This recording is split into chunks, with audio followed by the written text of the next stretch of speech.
Olá pessoal, tudo bem? Estamos aqui já em seguida para mais um episódio do nosso podcast aqui, direto da ExpoJude, a maior feira de tecnologia e inovação do ecossistema de justiça do Brasil. Meu nome é Felipe Damos, estamos aqui recebendo ao vivo aqui personalidades que estão aqui contribuindo com a feira aqui, né, da JX.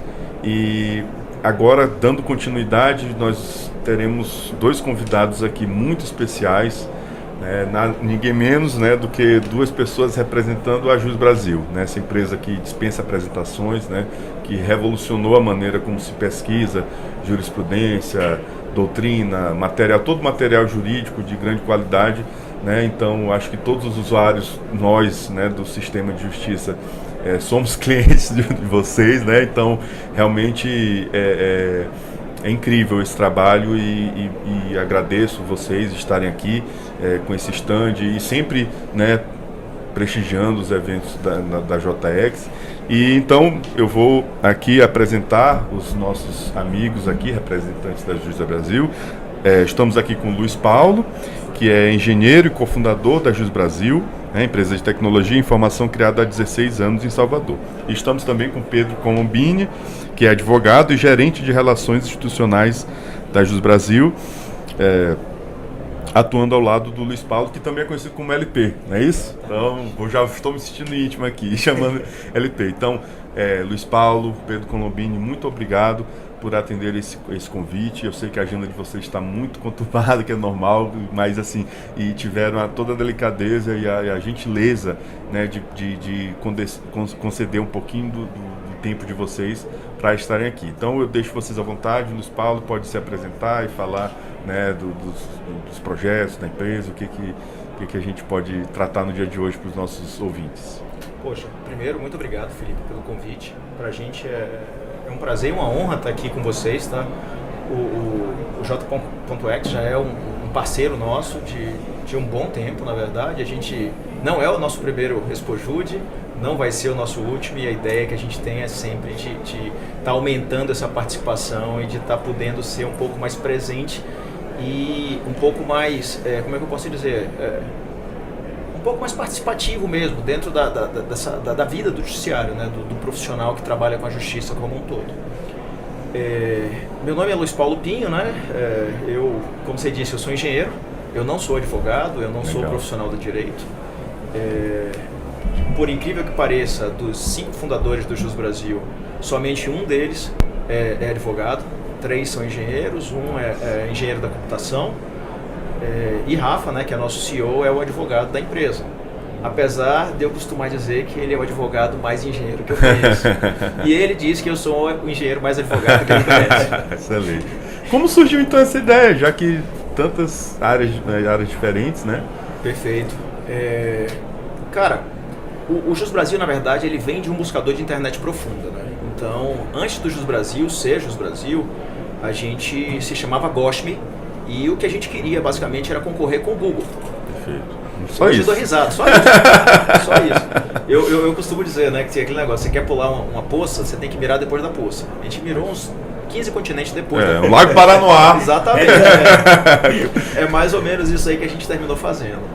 Obviamente, a iniciativa, ela não deu certo economicamente, mas, em termos técnicos, ela trouxe diversas...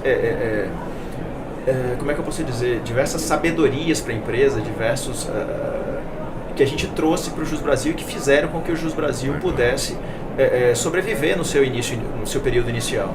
Só para você ter ideia, como Goshme, a gente chegou a ganhar o prêmio de melhor alternativa de busca ao Google pelo segundo maior blog de tecnologia do mundo. Fantástico. Uma empresa feita por 5 baianos. Somos baianos, esse é um detalhe que a a gente não tinha trazido até então, né? Sou maranhense também, nordestino. Exatamente. Eu sou de Minas. Não, mas tá. Não, mas aceito. Salvador Bahia engloba Minas também. É isso. Como a gente diz na Bahia, a Bahia é o mundo, né? É o mundo. Então, é uma empresa de origem baiana. Hoje a gente já está, né? Tem gente trabalhando em mais de 90 cidades no Brasil inteiro, são quase 700 funcionários que a gente está tendo, né? 700 jus brasileiros, como a gente chama, legal, né, na verdade. Muito legal. E é uma empresa que tem cada dia mais tentando gerar soluções e coisas bacanas para o judiciário e para o profissional de direito como um todo, além de para a população em geral, né? Até um negócio que é super interessante, né? A gente sempre pensa, pelo menos, né? O Jus Brasil sempre pensou em si mesmo, anteriormente, como uma ferramenta que seria somente relevante para o profissional do direito. A gente se provou errado muito rápido. Então, o Jus Brasil entrou no ar em maio de 2008, tá? Em 2 anos de empresa, a gente já estava com mais de 1 milhão de usuários únicos, sendo que, nessa época, existiam 700 mil advogados no Brasil. Eu falei, caramba, gente, o número não está batendo. Não é só advogado que está acessando o nosso produto. A gente precisa entender melhor. E aí, o que a gente entendeu no meio desse processo foi justamente... Eu adoro usar essa metáfora, né? Que é a seguinte: para quem você acha que a doença incomoda mais? Para o paciente ou para o médico? Então, essa pergunta, para mim, ela responde o porquê do Jus Brasil ser tão acessado pela população comum. Na hora que você tem um problema jurídico, quem sofre as reais consequências desse problema jurídico é a parte, entendeu? O profissional do direito, ele está ali para julgar, ele está ali para defender, ele está ali para... Mas quem realmente se importa com o resultado da ação de forma prática é a população, é a parte. É a vida dela que está ali. Exatamente. E isso mostrou para a gente por que o Jus Brasil estava sendo tão acessado por pessoas comuns, por partes. Só para você ter ideia, hoje a gente tem em torno de 26 milhões de pessoas. Esse número varia mês a mês, então vai de 25 a 30 milhões de pessoas, milhões de usuários únicos acessando o Jus Brasil. Se a gente for pensar na realidade hoje do universo jurídico, a gente tem 1 milhão e 400 mil advogados com a AB ativa. Se a gente pegar esse número e expandir, por exemplo, para profissionais do direito, e aí incluindo pessoas que fazem concurso, pessoas do judiciário e todas mais que lidam com essa informação profissionalmente, vamos dizer que a gente chega a 5 milhões. Ainda assim, esse número não corresponde a 20% dos acessos do Jus Brasil. Caramba, então aí você consegue entender a relevância dessa informação para a população. E aí veio a nossa outra vocação, que é traduzir essa informação para a população. Acessível. Entendeu? Tornar essa informação acessível e palatável para que qualquer pessoa consiga entender. Perfeito. Talvez essa seja a tarefa mais difícil. Claro. E diga-se de passagem, a ferramenta que nos foi entregue nos últimos anos, que é a inteligência artificial generativa, ela tem ajudado muito nesse sentido. Certeza. E em pouco tempo a gente vai ter muita coisa boa para poder mostrar, tanto para o profissional do direito quanto para a parte. Show de bola. Pedro, nos conte aí sobre você. Pronto. Eu acho que eu vou complementar um pouco o que a LP disse, mas já colocando a minha experiência aqui no Jus Brasil, né? Eu fui programador e aí eu larguei a profissão, virei advogado. E eu vim trabalhar no Jus Brasil e praticamente voltei um pouco para a programação, né? Porque basicamente dentro do Jus Brasil a experiência é traduzir muito dos conceitos jurídicos para a tecnologia. E vice-versa. No fim das contas, o produto final é a tecnologia traduzindo aquela informação jurídica também para a população. Então, nesse ponto que o Luiz Paulo comentou, é interessante que o que a gente disponibiliza é a informação jurídica mais pura, né? A gente está falando de norma, a gente está falando de decisão judicial, né? Não é um vídeo chamativo, muitas vezes, não é uma coisa que eventualmente tem um apelo de atenção. E mesmo assim as pessoas estão muito interessadas, né? É o que os números demonstram, elas querem ter acesso a essa informação jurídica. E eu acho que isso é algo realmente revolucionário para um país, né? Como esse conhecimento jurídico ele pode ser disseminado e difundido, e qual o impacto disso, né, para a população? Uma população que sabe dos seus direitos, sabe dos seus deveres, e é isso que a gente enxerga um pouco com o produto, né? Nos últimos tempos a gente tinha visto muitos exemplos de impacto do produto que nos impressionava muito. Então nós tínhamos casos, por exemplo, de defensores que nos diziam que os seus assistidos comentavam assim: olha, eu tenho uma decisão que, né, me absolveu, mas eu não encontro essa decisão no portal oficial O próprio é muito defensor difícil também chegar lá. Exato, com sistemas diferentes. E aí o defensor nos contou que pesquisando no Jus Brasil ele encontra a decisão. Nossa, e aí fantástico. ele pode buscar no portal oficial. Então, uma importância que a gente começou a perceber que ela era imensurável, né? E a partir daí a gente tentou também criar algumas iniciativas de um impacto propositivo, né? Então, como a gente pode fazer eventualmente que essa informação jurídica ela tenha seu objetivo exaurido aqui para a sociedade, né? E aí começaram algumas parcerias. Eu não sei se o LP quer comentar mais das parcerias, que para a gente são projetos muito bacanas e que demonstram assim o impacto dessa informação jurídica. Vamos comentar junto, Colombo? Porque quer não, você é o pai dessa criança aí. Tipo assim, Colombo é quem literalmente toca esse dia a dia das pesquisas, e ele quem tem feito isso. Foi como ele disse, ele tá retornando para a profissão dele, ou melhor, para a formação dele de programador aos pouquinhos, né? E ele me chamou de Colômbia aqui, só onde eu sei que eu também tenho um apelido. Eu queria entender isso aí. Eu quero saber para poder chamar também. Exato, eu também tenho um apelido Colômbia, né? Quase todo mundo no Jus Brasil tem um apelido, na verdade, é difícil. É difícil se chamar pelo nome, né? Exato. Mas o dele é bem simples, né? Como é Pedro Colombini, virou Colômbia, e foi natural pra gente chamar ele, mas eu não consigo chamar ele de outro jeito. Aí já fica desculpa aqui pela informalidade. Chamando ele de Luiz Paulo, nunca chamei. Não vai. Mas de qualquer sorte, dentre os projetos que a gente já abordou, né, a gente tem, por exemplo, o painel LGPD, onde a gente está tentando mapear, a gente vem mapeando, na verdade, nos últimos 4 anos, a evolução dos entendimentos jurídicos sobre o tema. Então a gente está compilando todas as decisões que tratam sobre LGPD e gerando informação relevante e dados para que a gente, ano a ano, vá tirando uma fotografia dessa LGPD e a gente culmine com a formação de um filme, mostrando como essa lei evoluiu no Brasil, como o entendimento com relação a essa lei e os julgamentos foram evoluindo com o passar do tempo. A gente tem outra iniciativa, por exemplo, que nos dá muito orgulho, que é tanto o painel Jus Amazônia quanto o painel Jus Ambiente. Nesses 2 painéis, a gente investiga justamente a judicialização do desmatamento, tanto no estado de São Paulo quanto na região norte do Brasil. A gente ajudou a Fundação Fiocruz na época da pandemia, por exemplo, para poder entender o impacto de medidas não farmacológicas no combate à pandemia. Então isso é um outro... são coisas que a gente vai acumulando, né, com essa área de projetos que a gente tem no Brasil, que nos dão muito orgulho. Tem diversos outros, tá? A gente tem painéis que falam sobre trabalho infantil, a gente tem um que chama Jus Racial, onde a gente olha justamente o impacto ou melhor, análise de injúria racial nas redes sociais. Nossa, exatamente.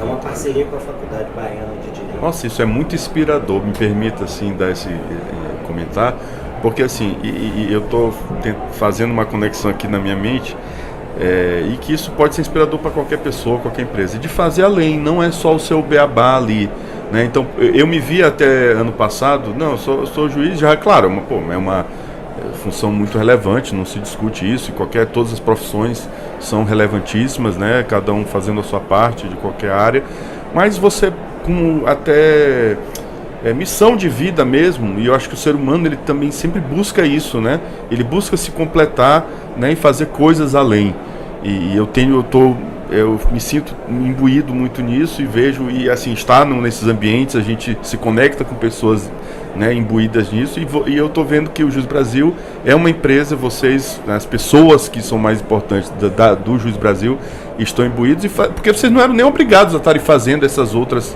né, situações. Você não, então, eu já sou excelente em entregar aqui a jurisprudência, a doutrina, modelos de petição e tal, que é o beabá ali, a coisa que vai ajudar o operador. Mas será que eu não posso fazer mais coisas que vão impactar a sociedade e que vão melhorar, inclusive, vocês estão fazendo um papel, isso aqui é fantástico, não só de ajudar o judiciário, que é quem tem a missão principal de trazer a paz social, tentar resolver os problemas, mas vocês estão diretamente resolvendo também os problemas, ajudando, né?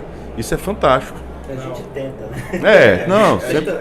Alguma colaboração. É interessante, né? Porque são fases de maturidade, né? Quando você pensa em uma empresa privada, você tem fase de maturidade, e hoje a gente tem condições de fazer isso. Porque a verdade é que se eu fosse falar do Jus Brasil de 10 anos atrás, seria impossível a gente pensar nesse tipo de entrega para a sociedade. No momento que a gente conseguiu construir uma base sólida que permite a gente ter esse tipo de time dentro do Jus Brasil para se preocupar com esses projetos que têm esse enfoque social, isso se tornou possível. Mas eu garanto que desde o início a gente já tinha, digamos assim, isso como mote, e no momento que a gente conseguiu alavancar os recursos necessários para poder fazer isso, porque todos esses projetos que a gente citou, nenhum deles é remunerado. Então, a gente monta isso normalmente em parceria com instituições acadêmicas ou com instituições públicas, justamente para tentar endereçar algum problema que nos é trazido ou que a gente busca, digamos assim, essas pessoas para resolver. E tem dado muito certo, realmente são projetos que nos orgulham demais, mas de novo, graças a Deus hoje a gente tem condição de fazer isso, porque no início a gente estava brigando basicamente para sobreviver, sabe? E eu acho que um outro ponto aqui interessante são justamente essas áreas que a informação jurídica alcança. E eu acho que eventualmente pela falta de estruturação das informações, é difícil as pessoas... A gente ficou impressionado quando, por exemplo, a Fiocruz mencionou que poderia utilizar as informações jurídicas para avaliar, por exemplo, se o decreto de determinado município funcionou mais do que o decreto de outro município com a avaliação dos diários oficiais.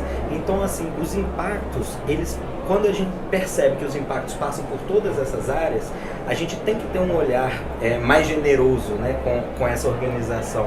E o que é bacana dessa história, Cláudio, eu estou lembrando aqui, a gente termina, porque já é uma história que pra gente, né, é tão bacana, é tão bonita, que a gente esquece de algumas coisas que são, talvez, são muito importantes. Cara, esses projetos, ele tem o selo da ONU. Então a gente tem hoje o apoio do PNUD para todas as pesquisas que a gente citou. No momento que a gente apresentou isso lá no PNUD, o pessoal falou, cara, isso aqui é fantástico, vamos começar a olhar. Então, pra gente, esse tipo de reforço, essa parte institucional, digamos assim, conseguir esse tipo de apelo, é fantástico. Tem um outro projeto que eu queria que vocês falassem, assim, meu sonho, a primeira vez, quando eu fui fazer vestibular, não era nem direito, minha primeira opção, era jornalismo. Mas por questões pragmáticas, eu acabei optando pelo direito, né, mais opções, e inclusive você pode ser jornalista, né, também, então, só que aí eu acabei me apaixonando, não tinha essa vontade de fazer direito, nem de, vou ser juiz, isso aí foi, mas realmente, hoje não me arrependo nem um pouco, e assim, com essas questões digitais, podcast, a gente consegue, eu estou conseguindo até realizar esse sonho, né, mas assim, tem esse projeto que vocês fizeram focado para jornalistas, né, que foi inclusive usado nas últimas eleições, né, para a questão de checagem, combate à desinformação. Achei muito interessante. Vocês poderiam falar um pouco mais a respeito? Claro. Essa é outra parceria que nos orgulha demais. Algum tempo atrás, né, a gente começou conversas com a ABRAGE, que é a Associação Brasileira de Jornalismo Investigativo, e primeiro, né, a gente entendeu um alinhamento de propósito entre o que o Jus Brasil faz e o que a ABRAGE busca fazer. Então, a gente, logo na primeira conversa, a gente se predispôs a tornar o Jus Brasil gratuito para todos os membros, todos os jornalistas da ABRAGE. Então, hoje a gente tem 250 jornalistas no Brasil inteiro, e aí a gente está falando dos maiores veículos de comunicação do Brasil que fazem uso de nossa plataforma como ferramenta investigativa para os processos ou para os projetos, né, que eles estão olhando. Então, para a gente, isso é super bacana. A gente apoiou também dentro desse escopo, né, dentro dessa plataforma, junto com a ABRAGE, um projeto que chama Publix, onde ele basicamente visa olhar todos os processos de interesse público que estão vinculados a políticos que estão se candidatando, né, dentro daquele período eleitoral, e a gente fornece essa base de informações e os jornalistas entram de projeto em projeto fazendo essa avaliação, entendendo o que é de interesse público, o que não é, e disponibilizando esses processos para a população, para que elas tenham conhecimento. Então, a parceria com a ABRAGE, para a gente, ela diz muito sobre o que o Jus Brasil é. Tá? O motivo pelo qual a gente entende que realmente essa informação é pública, ela precisa ser pública, e E ela precisa ser de útil. Qualidade, né? Exatamente, e de qualidade principalmente. Porque é uma coisa, desculpa Pedro, só para você continuar, é uma coisa até que eu sinto um pouco falta, alguns veículos, né, claro, não são todos, que às vezes não... Porque assim, claro, nem todos os jornalistas têm a obrigação de ter a formação jurídica e tudo mais. Mas assim, ele tem que pesquisar, tem que ter fontes confiáveis para tentar passar a notícia correta, né? Porque às vezes um termo técnico que você deixa de usar, isso pode causar um estrago na vida da pessoa, né? Então você, às vezes, questões criminais, questões envolvendo políticos e tudo mais, você tem que, não precisa ter o juridiquês, mas o jornalista precisa entender, precisa ter uma ferramenta como essa para ter acessibilidade e transmitir a informação de forma correta e acurada até do ponto de vista jurídico, né? Isso está perfeito. Porque não... até nesse projeto, a gente tem uma outra frente que é com o Comprova, que é uma agência um grupo de jornalistas que fazem checagem dos maiores veículos jornalísticos do país. E a gente não só entrega a ferramenta também, como a gente faz um treinamento para esses jornalistas que vão utilizar a plataforma. E é justamente nesses detalhes, né, de como avaliar da melhor maneira a informação jurídica, né? Esses jornalistas, claro, já têm uma especialidade muito grande, né? Tem alguns que sabem mais direito do que a gente que trabalha, mas é sempre bom, né? Então a gente faz um treinamento com eles e a gente tem visto resultados muito bacanas dessa parceria. Mas eu lembrei de uma coisa, e eu não sei se a linha do tempo está certa, mas eu estou tentando recuperar. Eu, salvo engano, essas conversas surgem também com um projeto que a gente teve com o Centro Pulitzer, que a gente viu, agora eu estou tentando recuperar na memória, mas a gente viu uma matéria, salvo engano, no New York Times ou no Washington Post sobre desmatamento na Amazônia e produção de alguns produtos que eram utilizados por grandes celebridades nos Estados Unidos. E essa matéria teve uma grande repercussão nos Estados Unidos e tinham utilizado o Jus Brasil também, né, de maneira sem nenhum contato conosco, que foi ótimo, né? Tinham utilizado o Jus Brasil para elaborar essa matéria, para investigar de onde está vindo aquela fonte, como isso é vinculado ao desmatamento. E aí a gente começou a pensar, nossa, vamos fazer uma parceria com o Centro Pulitzer, né? Aí a gente fechou, a gente começou a disponibilizar as informações do Jus Brasil também para alguns jornalistas do Centro Pulitzer, que produziram outras matérias nesse sentido. E aí nós tínhamos a parceria com o Publix, que foi ampliada depois para a Abrage. Então, isso é interessante porque quando a gente começa a puxar o fio, né, do novelo, a gente vai tirando dali o potencial dessas informações, né? Então, de um projeto a gente acho que eu já vou tentar me associar à Abrage para ter esse Eles vão te aceitar. Ele falando é interessante, porque a gente vai realmente puxando na memória, né? Então, por exemplo, a gente foi usado dentro da reportagem que investigou o assassinato do Bruno e Dom. O Jus Brasil foi usado, e aí através disso a gente virou parceiro também de um outro projeto que também está dentro da Abrage, que chama Forbidden Stories, que justamente investiga a perseguição a jornalistas e o assassinato a jornalistas em virtude do exercício do seu trabalho.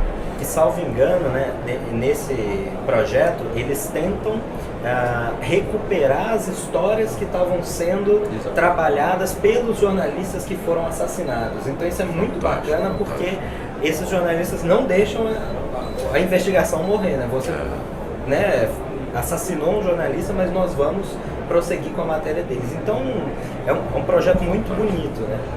A gente vai ter que tentar encaminhar para o final, infelizmente, né, devido à agenda, né, de vocês, que eu sei que é muito concorrida, mas eu queria, antes da gente ir para as considerações finais, para vocês falarem dos projetos atuais, mais relevantes, eu sei que tem muitos, né, mas eu queria voltar para o começo da sua fala e abordar uma coisa mais geral, que eu acho que é muito motivadora, que você falou assim, que vocês estavam lutando para sobreviver, né, no começo, e que vocês não ganharam nada financeiro com o Gosh, né, lá, mas ganharam nome, ganharam know-how, aprenderam com os erros, ganharam reconhecimento, e isso pavimentou, né, o sucesso. Claro que todo mundo que abre uma empresa, que quer um negócio, ela quer depois ganhar o dinheiro, porque tem que sobreviver.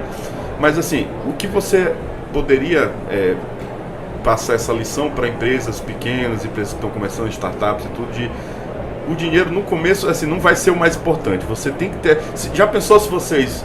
Poxa, a gente não quebrou, não pegou dinheiro, então vamos encerrar isso aqui e partir para outro. O que a gente não perderia? Se vocês não tivessem essa garra de insistir, né? Eu achei isso fantástico, né? Então, o que vocês poderiam falar sobre isso e essa mensagem assim para as pessoas? Cara, Felipe, eu sempre me pergunto, né, o que uma pessoa precisa para ser empreendedora, não só no Brasil, mas em qualquer lugar. E para mim isso se resume a uma palavra: é resiliência, tá, cara? Então é aquele bater, cair, levantar, bater, cair, levantar. A gente quase para o Jus Brasil, quase para o Gosto por diversas vezes. É porque a gente falando hoje, as pessoas não vão ter noção do que aconteceu. Sempre é assim. Mas eu vou dar um parâmetro para você que talvez você entenda de forma mais prática, porque isso acho que tangibiliza para muita gente. Sabe quando eu tive meu primeiro salário no Jus Brasil? Em 2012. A empresa é de 2005. Contando São 7 anos pagando para trabalhar. De verdade, investindo, tirando dinheiro do bolso todo mês e tendo que aportar dinheiro dentro da empresa. Então, aqui já fica agradecimento a meus pais, a tudo que aconteceu, porque se a gente famosa não tiver, rede de apoio. Exatamente, a nossa rede de apoio. Eu por muito tempo eu trabalhei, mas isso eu acho que traz um pouquinho da noção do quão difícil é a gente empreender no nosso país e realmente tentar fazer alguma coisa acontecer. Hoje, olhando para trás, é uma história muito bonita, mas ela poderia ter acabado por diversas vezes, sabe? E eu acho que principalmente os fundadores não gostam muito de comentar, e até pra gente porque fica parecendo que a gente está se gabando, né? E de certa forma sim, mas eu acho que é sempre importante mencionar, porque o trabalho que eles fizeram, né? 5 amigos baianos juntos com uma ideia, montarem uma empresa de tecnologia, isso é bem importante. Jurídica. Há 16 anos atrás, de tecnologia jurídica, exatamente, há 16 anos atrás, quando não tinha nenhum dessas grandes meios de investimento, não tinha nada, né? Montar essa empresa, hoje é uma empresa com mais de 700 pessoas, uma empresa que, né, e com muito orgulho eu falo isso, a tecnologia que é produzida pelo Jus Brasil, ela não tem nada a perder das grandes empresas de tecnologia do mundo, sabe? Então é literalmente uma história de garagem, só que de Salvador, né?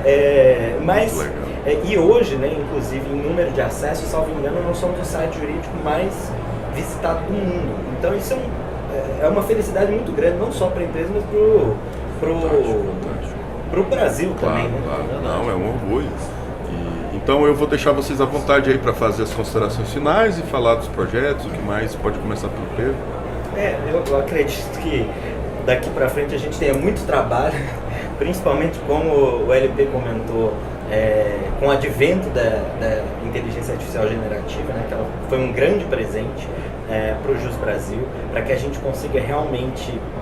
A gente já fez esse trabalho de difundir a informação jurídica e agora é um trabalho cada vez maior de aumentar a compreensão sobre essa informação difundida. E a gente ainda não sabe quais os impactos nós teremos com isso. A gente espera que sejam muito positivos, né? O que toda a literatura do direito sempre tenta dizer, né? Que a gente tem que pensar, pensando em grandes juristas, né?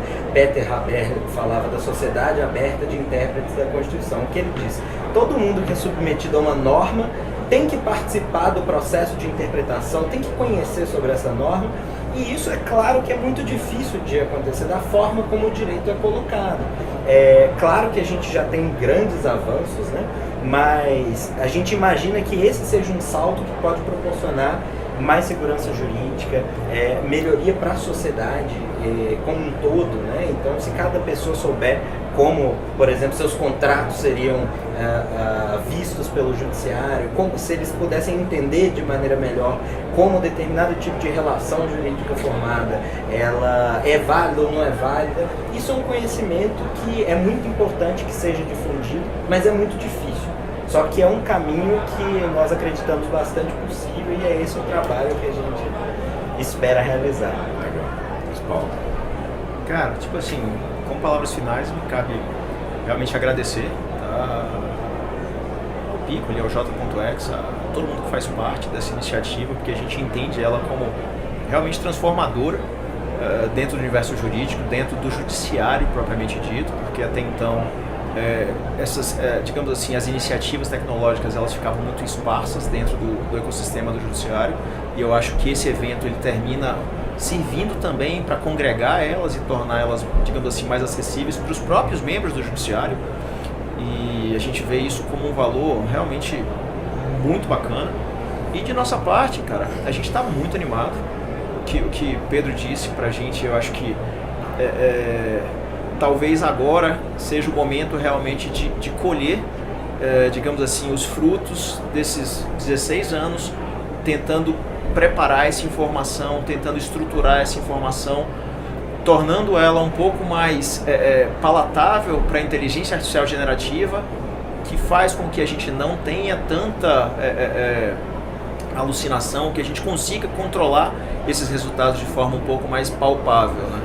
E então a gente está muito animado como empresa, a gente vê um futuro extremamente brilhante, né? A gente entende que muitas coisas transformadoras vão acontecer nos próximos meses, não diria nem anos, tá? E eu acho que a gente vai conversar de novo ano que vem e a gente vai ter muita coisa bacana para falar. Legal. Dentro desse período. Beleza, então muito obrigado, Luiz Paulo, Pedro Colombini, do Jus Brasil, por terem aceitado esse convite. Realmente foi uma honra muito grande, foi um papo muito, muito gostoso. Realmente é rápido, passa rápido, né? Mas claro que vamos ter outras oportunidades, né? E desejo tudo de bom para vocês aí nos projetos e contem com a gente para o que precisar, tá bom? A honra toda é nossa. Pessoal, então esse foi mais esse episódio aqui ao vivo da Feira do Expojude 2024 e daqui a pouquinho voltamos com outros convidados especiais. Até mais.